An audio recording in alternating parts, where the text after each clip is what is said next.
Assalamualaikum warahmatullahi wabarakatuh. Perkenalkan, nama saya Raffi Fajra dengan NIM channel D023011. Saya merupakan mahasiswa D3 Perpajakan Universitas Jambi.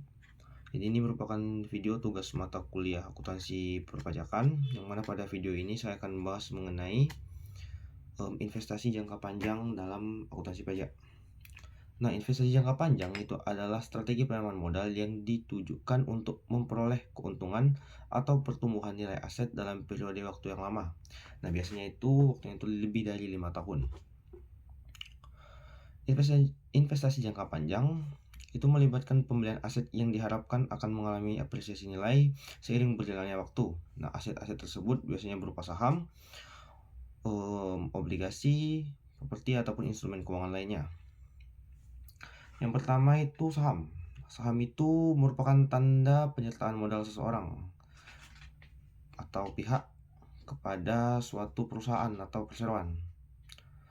Nah, keuntungan dari saham ini ada dua. Yang pertama itu berupa dividen, yang merupakan pembagian keuntungan yang diberikan perusahaan. Dan yang kedua itu adalah capital gain atau kenaikan harga saham itu. Lalu ada obligasi yang merupakan surat utang yang diterbitkan oleh perusahaan atau pemerintah.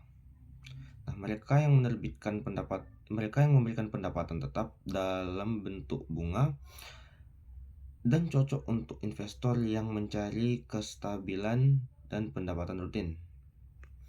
Lalu ada juga properti berupa real estate. Lalu dan yang keempat itu ada logam mulia, dimana investasi jangka panjang dalam logam mulia itu mengacu pada praktik menyimpan dan memegang aset logam mulia seperti emas, perak, platinum, atau palladium untuk jangka waktu yang lebih lama dengan harapan nilai investasi akan meningkat seiring berjalannya waktu.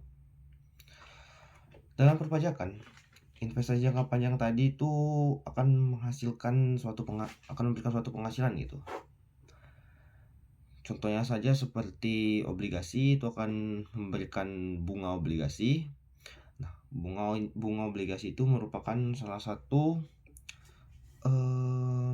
objek PPh 4 ayat 2 atau PPh final, yang mana tarifnya itu yang pertama 15% untuk bunga obligasi dengan kupon bagi wajib pajak dalam negeri dan BUT. Lalu 20 untuk wajib pajak luar negeri dan non BUT sesuai dengan P3B. Lalu ada juga yang 0% untuk bunga dan atau diskonto dari obligasi yang diterima dan atau diperoleh wajib pajak reksadana yang terdaftar pada Badan Pengawal Pasar Modal dan Lembaga Keuangan untuk tahun 2009 sampai 2010. Lalu 5% untuk bunga dan atau diskonto dari obligasi yang diterima dan atau diperoleh wajib pajak.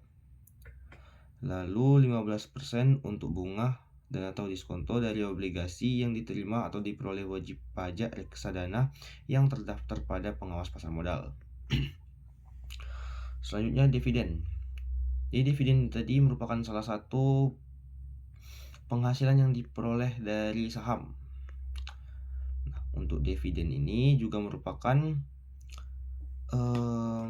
objek PPh final jika WP orang pribadi, yaitu sebesar 10%, dan juga bisa menjadi PPh 23 apabila WP-nya itu berupa badan yang akan dikenakan 15%, dan bisa juga bukan merupakan objek pajak atau 4 ayat 3 gitu, apabila kepemilikan sahamnya itu adalah 25% dan dividen yang didapat itu diinvestasikan kembali. Selain dividen itu, pendapatan dari saham tadi juga capital gain. Capital gain tadi kan adalah kenaikan harga saham gitu.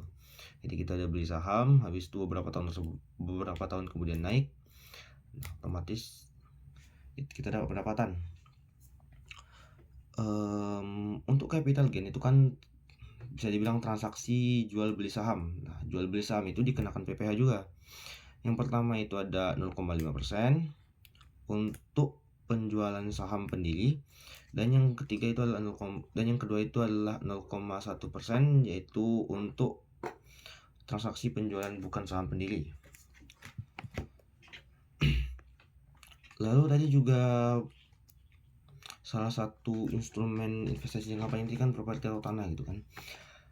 Tanah atau bangunan. Nah, tanah atau bangunan ini itu tuh bisa disewakan, yang mana nanti sewanya itu akan dikenakan PPh final 4 ayat 2 yang nilainya itu 10%.